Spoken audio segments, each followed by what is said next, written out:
Iran को नए supreme leader मिल गए हैं और इनके बारे में दावा किया जा रहा है कि घायल भी हैं और घातक भी हैं। घायल इसलिए क्योंकि हाल ही में इनके पिता समेत परिवार के कई सदस्यों को अमेरिका ने मार दिया, और घातक इसलिए भी हैं क्योंकि ये पूर्व में सेना के लिए काम कर चुके हैं। यानी सिर्फ धार्मिक पृष्ठभूमि नहीं है, सैनिक पृष्ठभूमि भी है। इसीलिए कहा जा रहा है कि ईरान को जो नए सुप्रीम लीडर मिले हैं ये पहले वाले से कहीं ज़्यादा घातक हो सकते हैं। जी हाँ, वहाँ के दिवंगत सर्वोच्च नेता अयातुल्लाह अली खामेनेई के बेटे मुज्तबा खामेनेई को उनका उत्तराधिकारी और देश का नया सुप्रीम लीडर चुना गया है। सोमवार की सुबह सुबह ईरान के सरकारी टीवी ने इसका ऐलान किया।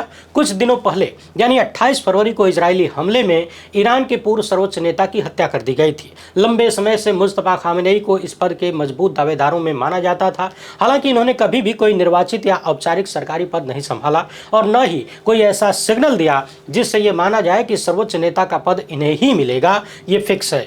तो इनके बारे में क्या जानकारियां उपलब्ध हैं उस पर भी बात करेंगे। किस तरह इजराइल और अमेरिका लगातार नए सर्वोच्च नेता को भी धमका रहे हैं वो भी देखेंगे, और महत्वपूर्ण चर्चा करेंगे भारत के हाल पर। जी हाँ, दिवंगत शायर राहत इंदौरी साहब कह के चले गए कि लगेगी आग तो आएंगे घर कई जद में, और ये बात हर जगह लागू होती है। दुनिया के एक कोने में आग लगी है लेकिन भारत में आम जनमानस के घर तक उसकी लपटें पहुंचने लगी हैं। यानी कश्मीर से लेकर कन्याकुमारी तक जनता का वर्तमान और भविष्य संकट में आने लगा है। काम धंधों पर ताला और भविष्य का रंग काला होने लगा है। आगे बढ़ने से पहले आप सभी से एक छोटी सी अपील है। पहली बार है तो चैनल को सब्सक्राइब करके घंटी बजा दीजिए टानस से। हर एक वीडियो को लाइक और शेयर करना आपकी जिम्मेदारी है। इसके अलावा आप जानते हैं कि हम किसी धन्ना सेठ या राजनीतिक दल के दम पर चलते नहीं, तभी आपके मुद्दों पर खुल के बात हो पाती है। हमारा काम पसंद आता हो तो इस QR कोड या अपने मोबाइल नंबर का प्रयोग करते हुए जो भी हो सके आर्थिक सहयोग भेजने का प्रयास जरूर करें। बहुत बहुत धन्यवाद। सबसे पहले ईरान के नए सर्वोच्च नेता की बात कर लेते हैं जिन्होंने अपने पिता की जगह लिया है। कुछ दिनों पहले ही अमेरिका इजराइल ने मिलकर तेहरान के भीतर पूर्व सर्वोच्च नेता को मार दिया। इस हमले में उनकी पत्नी यानी अभी जो ईरान के सर्वोच्च नेता बनाए गए हैं उनकी मां, पत्नी और एक बहन की भी हत्या हो गई थी।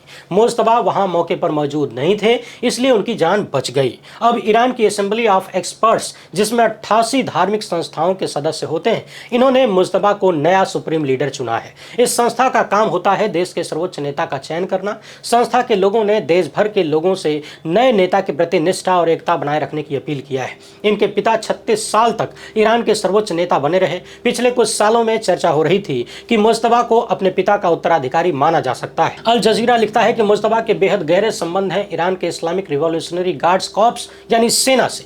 ईरान इराक युद्ध के दौरान मुज्तबा ने IRGC की एक बटालियन में सेवा भी किया था, यानी सेना में शामिल होकर इन्होंने युद्ध भी लड़ा था। इनके पिता की 86 वर्ष की आयु में मौत हुई और इनकी उम्र 56 साल की है। अल जजीरा लिखता है कि युवा खामेनेई का सत्ता में आना इस बात का साफ संकेत है कि ईरान की सत्ता में कट्टरपंथी गुटों का दबदबा बरकरार है। आसान भाषा में कहें तो ट्रंप और नेतन्याहू का सपना टूटता हुआ दिख रहा है, क्योंकि ईरान का नया सर्वोच्च नेता बनना इशारा करता है कि अमेरिका इजराइल के साथ फिलहाल तो कोई बातचीत या समझौता होने से दूर रहा। उधर इजराइल लगातार ये धमकियां देता आ रहा है कि जो भी ईरान में सर्वोच्च नेता बनाया जाएगा हम उसकी हत्या कर देंगे। ट्रंप लगातार धमकियां दे रहे हैं कि हमारी मर्जी के बिना अगर कोई कुर्सी पर बैठेगा तो उसको देख लेंगे। मगर इसी बीच ईरान ने अपना सर्वोच्च नेता चुन लिया है। ध्यान देने वाली बात यह है कि मुज्तबा ने उत्तराधिकारी के मुद्दे पर कभी भी कोई सार्वजनिक रूप से चर्चा नहीं किया। इसके बजाय उन्होंने काफी हद तक अपना लो प्रोफाइल रखा। सार्वजनिक भाषण देना, शुक्रवार को उपदेश या राजनीतिक भाषण देना, ये सब उन्होंने नहीं किया। मुज्तबा ने खुद को इतना सामान्य रखा कि ईरान के ज्यादातर लोगों ने आज तक उनकी आवाज भी नहीं सुना है। हालांकि ज्यादातर लोग ये मानते थे कि ईरान की धर्मतांत्रिक व्यवस्था के भीतर मुज्तबा एक उभरता हुआ सितारा है। हालांकि इन पर आरोप यह भी है कि 2 दशक के स्थानीय और विदेशी विरोधियों ने इन पर प्रदर्शनकारियों को दबाने का आरोप लगाया है। ईरान में जो सुधारवादी खेमा है उसने सबसे पहले चुनाव में हेराफेर करने और 2009 के हरित आंदोलन के दौरान प्रदर्शनकारियों पर नकेल कसने के लिए बल प्रयोग का आरोप मुज्तबा पर लगाया था। अल जजीरा ने यह भी बताया है कि मुज्तबा ने अपने युवावस्था से ही IRGC के साथ घनिष्ठ संबंध विकसित करना शुरू कर दिया था। उन्होंने 1980 के दशक के ईरान इराक युद्ध के दौरान कई ऑपरेशंस में सेना के साथ काम भी किया। धर्मगुरुओं के बीच भी अच्छी खासी पैठ है। इसके साथ ही नवगठित इस्लामी गणराज्य की सुरक्षा और खुफिया तंत्र में प्रमुख पदों पर इनके साथी दोस्त काबिज हैं। बाकी पश्चिमी मीडिया इन पर बहुत सारे आरोप लगाता है, कहता है कि इन्होंने विदेशों में ढेर सारा धन जमा कर रखा है। मगर ध्यान रहे, ये वही पश्चिमी मीडिया है जो एपस्टीन गैंग द्वारा काफी हद तक कंट्रोल किया जाता है। एक चर्चा ये भी है कि ये अपने पिता की तरह हाई लेवल के धर्मगुरु नहीं है, बल्कि मध्यम स्तर के माने जाते हैं। तो कुल मिलाकर समझने वाली बात यह है कि ईरान को अभी जो सर्वोच्च नेता मिले हैं, उनके भीतर सिर्फ धार्मिक गुण ही नहीं है, बल्कि एक सैनिक भी हो सकते हैं जो अपने देश की सेना के साथ जंग लड़ चुके हैं। अब देखना यह है कि इनकी सरपरस्ती में ईरान किस ओर जाता है और ईरान दुनिया को किस तरफ लेकर जाता है। ध्यान देने वाली बात यह है कि बहुत जल्द ही, यानी हाल ही में 8-10 दिन पहले ही, इनके परिवार के ज्यादातर सदस्यों को अमेरिका इजराइल ने मारा है, यानी गंभीर रूप से ये भीतर से घायल है। देखना है कि भीतर से घायल होना इन्हें कितना घातक बनाता है और दुनिया के लिए क्या परिणाम लाता है, क्योंकि युद्धों ने अब पूरी दुनिया को बहुत तेजी से नुकसान पहुंचाना भी शुरू कर दिया है। आइए हम खाली भारत की बात कर लें कि कैसे हम पर और आप पर इसका असर होने लगा है और गंभीर असर होने लगा है। एक एक शब्द को ध्यान से सुनिएगा। देश का कोना कोना इसकी चपेट में आ रहा है। कहते हैं ना कि बात निकलेगी तो दूर तलक जाएगी। एकदम 16 आने सच है। युद्ध हो रहा है ईरान, इजराइल, अमेरिका के बीच और काम ठप्प हो रहे हैं हिंदुस्तान में। गुजरात के मोरबी से लगाए यूपी के मुरादाबाद तक के कारीगर जहां बेकारी झेलने को मजबूर हैं, वहीं पंजाब, तेलंगाना, उत्तर प्रदेश, मध्य प्रदेश के किसान भी इस जंग से हैरान परेशान हैं। इतना ही नहीं, देर सबेर दवा कारोबार भी प्रभावित होना ही है, क्योंकि जिस फारस की खाड़ी में युद्ध छिड़ा हुआ है, वहीं से समुद्री रास्तों से होकर हिंदुस्तानी दवाएं यूरोप से लगाए अमेरिका तक जाती हैं। तनाव के चलते होर्मुज बंद है और यूरोप अमेरिका को माल भेजने के लिए भारत को केप ऑफ गुड होप जैसे लंबे समुद्री मार्ग से माल भेजना पड़ रहा है। एक मोटे अनुमान के अनुसार लाखों टन बासमती चावल पोर्ट पर पड़े हुए हैं। इनको खाड़ी देशों में भेजना था, पर युद्ध के चलते अभी सब कुछ बंद होने के चलते माल भेजना खटाई में पड़ गया है। गुजरात में कालीन और सिरेमिक बर्तनों के ऑर्डर कैंसिल होने के कगार पर है। इस जंग के चलते जहां कंटेनरों के भाड़े बढ़ चुके हैं, वहीं इन कंटेनरों में बंद पड़े हुए माल के भी खराब होने की आशंका बनी हुई है। यूपी, पंजाब, हरियाणा, गुजरात, केरल के लोगों की रोजी रोटी सीधे तौर पर इस इलाके से जुड़ी हुई है, इसलिए सबको इसके रुकने का इंतजार है। पर अफसोस ये है कि अभी युद्ध के रुकने का कोई सिग्नल नजर नहीं आ रहा, क्योंकि जंग अमेरिका ने शुरू की और खत्म भी वही करेगा, ऐसा अनुमान है। नाम भले ईरान का बीच में आए, मगर सबको पता है कि ट्रंप की मर्जी के बिना आज एक पत्ता भी नहीं हिल रहा। कम से कम भारत में तो एकदम नहीं हिल रहा। वही हाल खाड़ी देशों में भी है। बाकी जो तथाकथित दुनिया के विकसित देश बनते हैं खुद को, इनकी हैसियत बस अमेरिकी फॉलोवर जैसी है, दोस्त जैसी नहीं। पहले थोड़ा बहुत नाक भौं सिकोड़ेंगे, पर जैसे ही ट्रंप एक बार डांट लगाएंगे, सब छोटे बच्चे की तरह लाइन में एक दूसरे के पीछे खड़े हो जाएंगे। भारत से खाड़ी देशों में खाली काम करने ही लोग नहीं जाते हैं, यहाँ से कपड़े, बर्तन, मसाले, चाय, फल और भी बहुत कुछ जाता है। इसे गिनाने बैठेंगे तो एक लंबी चौड़ी लिस्ट बन जाएगी। इसे मोटे तौर पर जान लीजिए कि केरल से लगाए यूपी, बिहार, गुजरात, मध्य प्रदेश तक के लोग इन इलाकों में अपने घर की माली हालत सुधारने के लिए, यानी जब यहाँ रोजगार नहीं मिलता, कोई बढ़िया साधन नहीं मिलता कमाई का, तो इन देशों में चले जाते हैं। आज भी जा रहे हैं। केरल से जहां डॉक्टर और नर्स, इंजीनियर ज़्यादातर जाते रहे, वहीं यूपी, बिहार से आलिम से लगाए घर बाग के छोटे मोटे काम तक करने वाले लोग जाते रहे। Iran, Iraq, Saudi, Bahrain, Kuwait, Oman सहित इस क्षेत्र से भारत के पुराने संबंध रहे, इतने पुराने कि इराक के बसरे की मोती का जिक्र यहाँ की कई लोक कथाओं तक में मिलता है। एक ज़माने से इन देशों के साथ हिंदुस्तान का कारोबार रहा है। हिंदुस्तान की पहली मस्जिद भी केरल के तट पर ऐसे ही अरबों के कारोबारी संपर्क के चलते बनी। तब से लगाए आज तक वहां से खाड़ी देशों में लोग आते जाते रहे हैं। जनसत्ता की एक रिपोर्ट के मुताबिक विश्व बैंक ने 2024 में बताया था कि भारत में 129 अरब डॉलर धन विदेशों से आया, जिसे भारतीयों ने वहां से कमाकर भारत में भेजा। इसमें से 49 अरब डॉलर खाड़ी देशों से ही आया था, जो कि कुल भेजे गए धन का तकरीबन 38% होता है। उदारीकरण की शुरुआत 1991 में हुई थी और उस समय हिंदुस्तान में विदेशों से कमा के यहाँ के लोगों ने 2.1 अरब डॉलर अपने घरों को भेजा था, जो तब से अब 60 गुना तक आज की तारीख में पहुंच चुका है।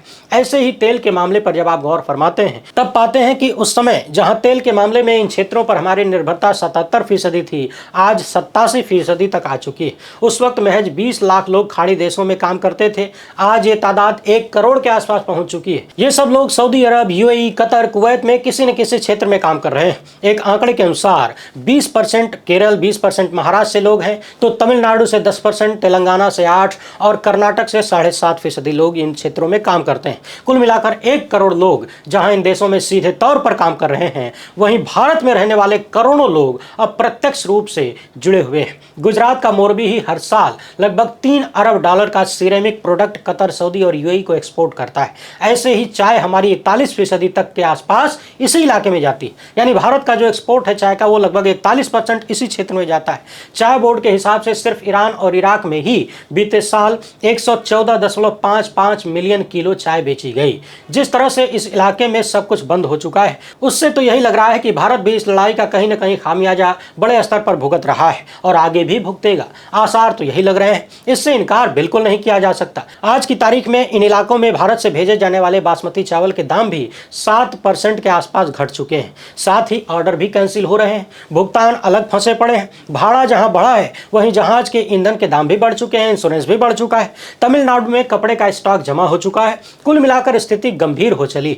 आगे अगर लड़ाई बढ़ती है तब मामला यहां भी आर्थिक रूप से गंभीर होना तय है। जिस तरह से अमेरिका ने इस इलाके को युद्ध में झोंक दिया है, उससे तो यही लग रहा है कि इसके पीछे उसकी सोची समझी रणनीति है। हिंदुस्तान का आर्थिक रूप से बढ़ना उसको अखर रहा है। पिछले दिनों अमेरिका के ही मंत्री ने कहा था कि हम भारत को चीन की तरह आर्थिक शक्ति बनने नहीं दे सकते, हम उस पर अंकुश लगाकर रखेंगे। यानी अमेरिका नहीं चाहता कि हिंदुस्तान माली तौर पर मजबूत हो। भले हमारे पीएम ट्रंप को अपना दोस्त बताते हो, लेकिन ट्रंप ने कभी भी दोस्त जैसा रुख दिखाया नहीं।